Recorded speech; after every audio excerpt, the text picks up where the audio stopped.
Hi, Dr. Bill here with series number 2 on our coverage of Dr. Bernie Siegel's methods and his book Love, Medicine and Miracles, and of course his other books and his other information online.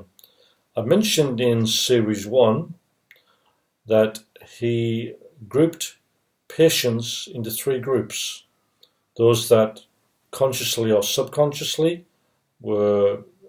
wanted to die or give up. 60 to 70% of the people just wanted somebody else to take responsibility for their problem, and 15 to 20% of people were prepared to take responsibility for their problem. They were fighters. They wanted to be educated. So you might want to ask yourself, which category are you in, or which category would you rather be in? Because you can obviously, with your choice, you can actually, once you're aware of it, you can move into that other category.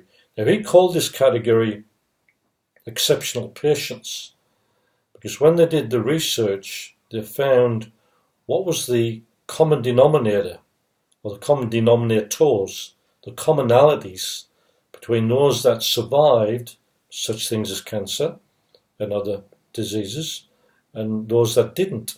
And they were able to identify many of the factors which were significant in this group of exceptional patients. Now, when we say exceptional, we don't mean that they're special.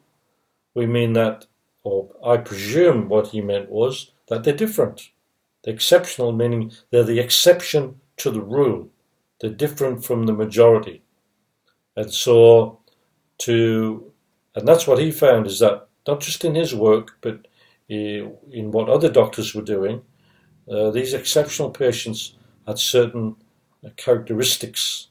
So if you know what they are, then you can actually model those characteristics and actually put yourself into that exceptional or exception category, and thus really improve your health and also help you get well if you're suffering from either a minor or a major disease.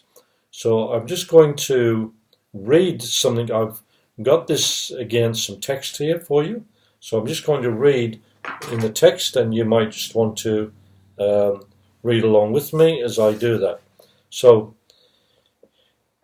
this was also mentioned in series 1. This is quoting Dr. Siegel. When I offered them a choice between an operation and a change in lifestyle, 8 out of 10 say operate. It hurts less. That way, all I have to do is get a babysitter for the weekend I'm in hospital. At the other extreme are those I call exceptional patients or survivors. They refuse to participate in defeat. Like one woman in my care, a blind, diabetic amputee with cancer, who has lived longer than statistics would have predicted, and now spends much of her time on the phone cheering up other patients. She and other exceptional patients have taught me that the mind can dramatically affect the body, and that the ability to love is not limited by body illness. Now, the title of the book is Love, Medicine and Miracles, and he talks a lot about love and how important it is, and we'll get to that a little bit later. And just finishing the quote, we mentioned about earlier, about 15 to 20% of all patients, unconsciously or even consciously, wish to die. So, you may feel that there's no hope for you, that you're in the bottom 2 categories. But the reason for providing this information to you is so that you can learn how to become one of those exceptional patients. So I look forward to seeing you on Series 3. Dr. Bill signing off.